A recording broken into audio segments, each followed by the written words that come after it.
بسم اللہ الرحمن الرحیم۔ السلام علیکم، میری آپ سبھی سے التجا ہے کہ ایک مرتبہ درود ابراہیمی پڑھ لیجیے گا۔ بسم اللہ الرحمن الرحیم۔ اللہم صلی علی محمد وعلی آل محمد کما صلیت علی ابراہیم وعلی آل ابراہیم انک حمید مجید۔ اللہم بارک علی محمد وعلی آل محمد کما بارکت علی ابراہیم وعلی آل ابراہیم انک حمید مجید۔ بسم اللہ الرحمن الرحیم۔ ان کے دلوں کی تو بات اللہ جانتا ہے، تو تم ان سے چشم پوشی کرو اور انہیں سمجھاؤ، اور ان کے معاملے میں ان سے رسا اثر کرنے والی بات کہو۔ اور ہم نے کوئی رسول نہ بھیجا مگر اس لیے کہ اللہ کے حکم سے اس کی اطاعت کی جائے، اور اگر جب وہ اپنی جانب پر ظلم کریں تو اے محبوب صلی اللہ علیہ وسلم تمہارے حضور صلی اللہ علیہ وسلم حاضر ہوں اور پھر اللہ سے معافی چاہیں، اور رسول صلی اللہ علیہ وسلم ان کی شفاعت فرمائے، تو ضرور اللہ کو بہت توبہ قبول کرنے والا مہربان پائیں۔ بسم اللہ الرحمن الرحیم۔ آج بات میں آپ لوگوں سے ڈسکس کروں گی وہ یہ ہے کہ اس پہلی آیت کریمہ میں ہے کہ یہ وہ لوگ ہیں جن کے بارے میں اللہ تعالیٰ خوب جانتے ہیں کہ ان کے دلوں میں کیا ہے۔ آپ صلی اللہ علیہ وسلم انہیں درگزر کریں اور آپ صلی اللہ علیہ وسلم انہیں سمجھائیں، اور ان سے ان کے معاملے میں ایسی باتیں کریں جو ان کے دلوں میں اثر کر جائیں۔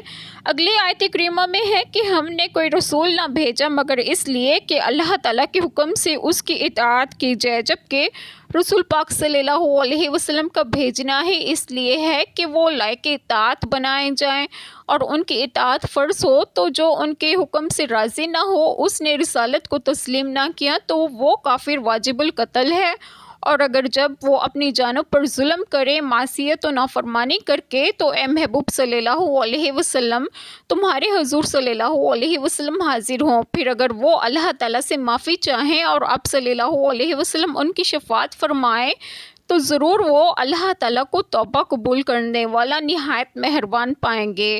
اس سے معلوم ہوا کہ بارگاہ الہی میں رسول پاک صلی اللہ علیہ وسلم کا وسیلہ اور آپ صلی اللہ علیہ وسلم کی شفاعت حاجت روائی کا ذریعہ ہے۔ سید عالم صلی اللہ علیہ وسلم کی وفات شریف کے بعد ایک اعرابی روضہ اقدس میں حاضر ہوا اور روضہ شریف کے خاک پاک اپنے سر پر ڈالی اور عرض کرنے لگا، یا رسول اللہ صلی اللہ علیہ وسلم، جو آپ صلی اللہ علیہ وسلم نے فرمایا ہم نے سنا، اور جو آپ صلی اللہ علیہ وسلم پر نازل ہوا اس میں یہ آیت کریمہ بھی ہے، میں نے بے شک اپنی جان پر ظلم کیا، اور میں آپ صلی اللہ علیہ وسلم کے حضور صلی اللہ علیہ وسلم میں اللہ تعالیٰ سے اپنے گناہ کی بخشش چاہنے حاضر ہوا ہوں، تو میرے رب سے میرے گناہ کی بخشش کرائیے۔ اس سے قبر شریف سے ندا آئی کہ تیری بخشش کی گئی۔ اس سے چند مسائل معلوم ہوئے۔ مسئلہ اللہ تعالیٰ کی بارگاہ میں عرض حاجت کے لیے اس کے مقبولوں کا وسیلہ بنانا ذریعہ کامیابی ہے۔ مسئلہ بعد وفات مقبولان حق کو یا کے ساتھ ندا کرنا جائز ہے۔ مسئلہ مقبولان حق مدد فرماتے ہیں اور ان کی دعا سے حاجت روائی ہوتی ہے۔ اللہ تعالیٰ ہم سب کے تمام گناہوں کو معاف فرمائیں اور ہمیں صراط مستقیم کی راہ پر گامزن کریں، اور آپ سب کو آپ کے گھروں میں خوش و خرم رکھیں اور صحت و تندرستگی بھی دیں۔ آمین۔ جزاک اللہ خیر۔